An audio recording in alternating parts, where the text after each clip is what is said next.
જય ભીમ, નમો બુદ્ધાય।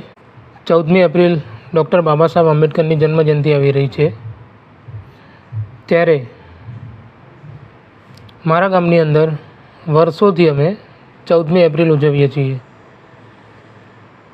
પણ છેલ્લા 5 વર્ષથી 14મી એપ્રિલ ખૂબ જ ધૂમધામથી ઉજવીએ છીએ।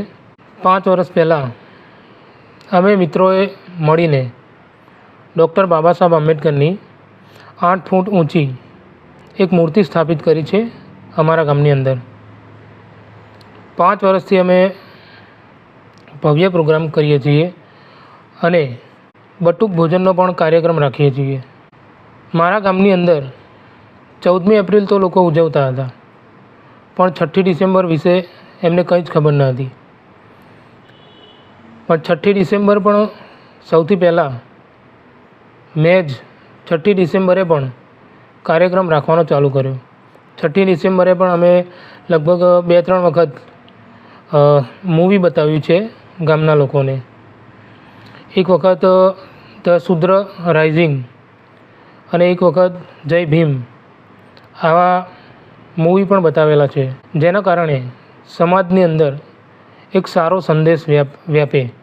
6ઠ્ઠી ડિસેમ્બરે અને 14મી એપ્રિલે દર વર્ષે અમે બટુક ભોજનનો પણ કાર્યક્રમ રાખીએ છીએ, કારણ કે નાના ભૂલકાઓ જે છે, આપણી જે આવનારી પેઢી છે, તે અત્યાર સુધી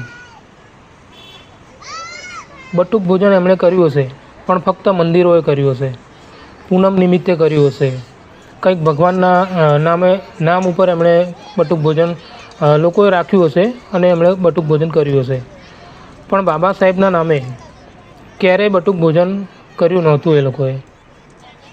એટલે અમારો ઉદ્દેશ જ એ હતો મૂર્તિ સ્થાપિત કરવાનો, કે સમાજની અંદર આપણી જે આવનારી પેઢી છે એ ડૉક્ટર બાબા સાહેબ આંબેડકરને જાણે, અને બાબા સાહેબ આંબેડકરને જે જાણી લે છે, જે બાબા સાહેબ આંબેડકરને જે વાંચે છે, એનું જીવન તો સુધરી જ જાય છે, પણ એ આખા સમાજનું પણ સ્તર ઊંચું લાવવાનો પ્રયત્ન કરતો રહે છે।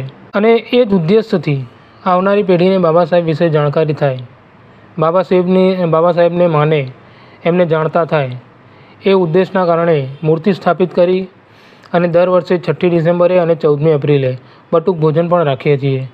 આજે નાના ભૂલકાઓ જ્યારે બટુક ભોજન કરવા આવે છે, ત્યારે જય ભીમના નાદ સાથે બટુક ભોજનની શરૂઆત કરે છે। અત્યાર સુધી એ લોકોએ મંદિરમાં ભગવાનની જ જય જયકાર કરી છે। આપણને બધાને ખબર જ હશે કે કોઈ દેવી દેવતાએ, કોઈ ભગવાને આપણા સમાજનો ઉદ્ધાર કર્યો નથી। આપણા સમાજનો ઉદ્ધાર ફક્ત અને ફક્ત ડૉક્ટર બાબા સાહેબ આંબેડકરે જ કર્યો છે, અને અન્ય બહુજન મહાપુરુષોએ કર્યો છે। તો આવનારી પેઢીને પણ બાબા સાહેબ વિશે જાણકારી મળે, એ ઉદ્દેશથી દરેક લોકોએ ગામે ગામ બધાએ 14મી એપ્રિલ અને 6ઠ્ઠી ડિસેમ્બર ઉજવવી જોઈએ, અને નાના ભૂલકાઓ માટે બટુક ભોજનનો પણ કાર્યક્રમ રાખવો જોઈએ। દર વર્ષે હું મારા ગામની વાત કરું તો 5 વર્ષથી હું પોતે સક્રિય રૂપે ભાગ લઉં છું, આયોજન કરું છું 14મી એપ્રિલ અને 6ઠ્ઠી ડિસેમ્બરે। તો ઘણા બધા એવા લોકો હોય છે સમાજની અંદર, આવા પ્રોગ્રામની અંદર ભાગ લેતા નથી હોતા, પણ બાબા સાહેબનું આકર્ષણ જ એવું છે કે દરેક લોકોએ અંતે તો એમની શરણે આવવું જ પડશે। આ 14મી એપ્રિલની હું વાત કરું, આવનારી 14 એપ્રિલ, એની અંદર સમાજના, મારા ગામના એવા અમુક લોકો જોડાવાના છે, એવા લોકો બાબા સાહેબની 14મી એપ્રિલ મનાવવા માટે અમારો સાથ સહકાર આપવાના છે, કે જે લોકો ક્યારેય 6ઠ્ઠી ડિસેમ્બરે કે 14મી એપ્રિલે હાજર નહોતા રહેતા, દૂર ઊભા રહીને અમે જે પ્રોગ્રામ કરીએ, અમે જે કામ કરતા હોઈએ, બાબા સાહેબના સ્ટેચ્યુને, એમનું જે જગ્યાએ સ્ટેચ્યુ જે ઓટલા ઉપર મૂક્યું છે એ સાફ કરતા હોઈએ, આજુબાજુની જગ્યા બહુ મોટો ચોગાન છે, એ સાફ કરતા હોઈએ, સાવરણો લઈને અમે વાળતા હોઈએ, બધું જ કામ અમે જાતે કરતા હોઈએ છીએ।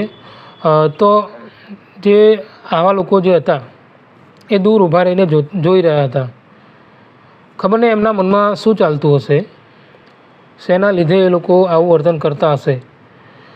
પણ બાબા સાહેબના આકર્ષણના લીધે બાબા સાહેબની તાકાત જ એટલી છે કે આ 14મી એપ્રિલે એ લોકો પણ અમારી સાથે જોડાવાના છે